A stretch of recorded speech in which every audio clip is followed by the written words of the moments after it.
Hello student, welcome to our channel CS engineering Gyan. आज के DBMS के ट्यूटोरियल में हम लोग देखेंगे डेडलॉक इन डीबीएमएस। ये मोस्ट इंपॉर्टेंट पार्ट है डीबीएमएस का। तो डेडलॉक, पहले तो डेडलॉक एक्चुअल में होता क्या है।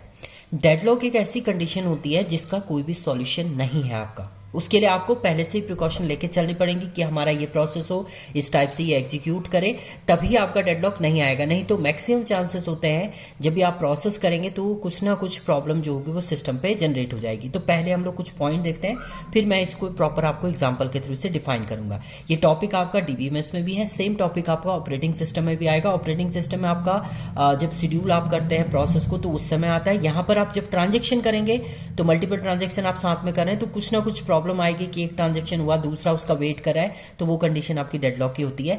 So deadlock is a condition where two or more transaction are waiting indefinitely for one another to give up lock. Means एक ट्रांजेक्शन दूसरे ट्रांजेक्शन का वेट कर रहा है। मान लीजिए यहां पर एक T1 ट्रांजेक्शन है, T2 ट्रांजेक्शन है।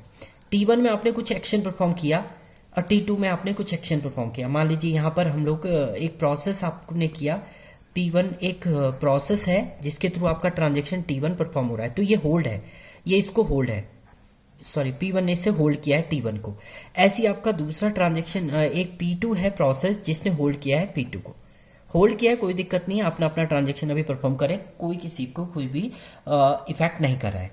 मान लीजिए कुछ टाइम बाद T1 को जो है वो P1 को जरूरत पड़ गई T2 की। अब इसे ये वाला ट्रांजेक्शन में भी इनरोल होना है, तो ये रिक्वेस्ट इसको क्या कर देगा, सेंड कर देगा।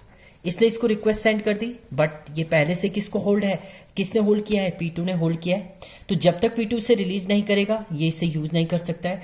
सेम कुछ टाइम बाद P2 को जरूरत पड़ गई T1 की, तो इसने भी इसके लिए क्या कर दी, रिक्वेस्ट सेंड कर दी। रिक्वेस्ट अगर ये भी सेंड कर देगा तो यहां पर अब P2 भी वेट कर रहा है किसका, P1 का, कि P1 T1 को रिलीज करेगा तो मैं इसको यूज करूंगा। तो इस केस में क्या है, P1 एक प्रोसेस है जो P2 का वेट कर रहा है, P2 एक प्रोसेस है जो P1 का वेट कर रहा है। तो ये दोनों आपस में क्या करें, इनफाइनाइट टाइम तक वेट ही करते रहेंगे। तो ऐसी कंडीशन जहां पर जनरेट होती है उसे बोलते हैं आपका deadlock.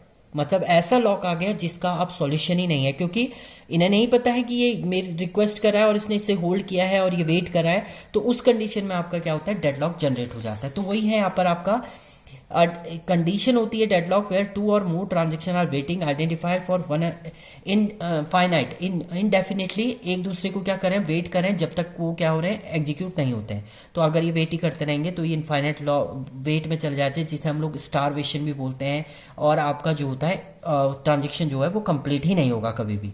A system is set to be in lock state when in a set of transaction every transaction is waiting for another transaction to finish its operation।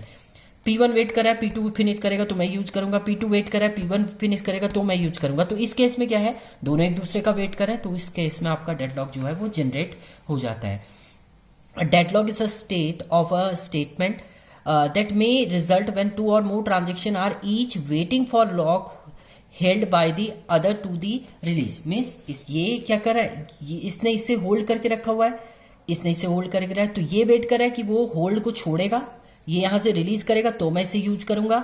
और इसी टाइप से ये इसका वेट कर रहा है कि ये इसको रिलीज करेगा तो मैं इसको यूज करूंगा। तो ऐसे प्रोसेस को होल्ड करके रखा है जिससे ये वेट करें कि वो इसे रिलीज करेगा तो यूज होगा। तो उस कंडीशन में आपका डेडलॉक जनरेट होता है। फॉर एग्जाम्पल, अब एग्जाम्पल को समझते हैं। In the student table transaction T1 hold a lock on the some row and need to update some row in the grade table. मान लीजिए एक टेबल आपने बनाई, उसमें एक ट्रांजेक्शन T1 ने कुछ एक्शन परफॉर्म किया, वो ग्रेड को चेंज करना है। Simultaneous transaction T2 hold lock on the same row, उसी रो पे दूसरा ट्रांजेक्शन भी क्या कर रहा है, grade table, and need to update the row in the student table held by the transaction. ये भी उसी रो को क्या कर रहा है, आपका चेंज करना चाह रहा है। तो यहां पर दोनों क्या कर रहे हैं, उसी रो को चेंज करने की कोशिश करना चाह रहे हैं, अपडेट करने की। तो उस केस में आपका क्या जनरेट हो जाएगा, यहाँ पर डेडलॉक जनरेट हो जाएगा।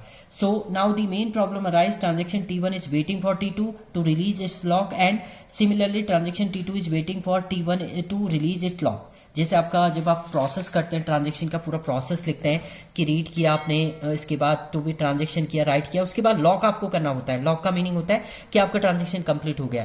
तो ऐसी T2 भी लॉक नहीं किया है, ये वेट कर रहा है कि ये लॉक करेगा तो मैं इसको यूज करूंगा T2। T1 जब तक लॉक नहीं करेगा T2 इसको यूज नहीं कर सकता। तो वो प्रोसेस आपका क्या होता है, आपका वो कंडीशन आती है आपकी एज अ डेडलॉक की। सो यहाँ पर देखिए वही प्रोग्राम हमने बताया है, T1 एंड T2 दो आपके क्या है ट्रांजेक्शन है, स्टूडेंट एंड ग्रेड। स्टूडेंट ने होल्ड किया है T1 को एंड T2 ट्रांजेक्शन ने ग्रेड को होल्ड किया है। अब कुछ टाइम बाद T1 को जरूरत पड़ गई किसकी, ग्रेड की, तो इसने रिक्वेस्ट सेंड कर दी। ऐसी T2 ट्रांजेक्शन को जरूरत पड़ गई स्टूडेंट की, तो उसने इसको रिक्वेस्ट सेंड कर दी। तो दोनों आपस में क्या कर रहे हैं, रिक्वेस्ट सेंड की हुई है। जब तक T2 ग्रेड को रिलीज नहीं करेगा ये T1 इसे यूज नहीं कर सकता। सेम ऐसी जब तक T1 स्टूडेंट को रिलीज नहीं करेगा तो T2 से यूज नहीं कर सकता। तो ऐसी सिचुएशन आ गई है कि एक दूसरे का क्या करें, दोनों वेट करें ट्रांजेक्शन, तो ये कंडीशन होती है आपकी डेडलॉक की। तो ये पूरा प्रोसेस होता है DBMS में जब आपका ट्रांजेक्शन होता है या आप अपडेट करते हैं कोई टेबल, सेम रो पे आप एक स्टूडेंट आपका वर्क कर रहा है, उसी टेबल पे दूसरा स्टूडेंट भी वर्क कर रहा है, तो उस कंडीशन में आपका डेडलॉक जनरेट होता है। तो ये थे आपके डेडलॉक की कंडीशन। Thank you, student.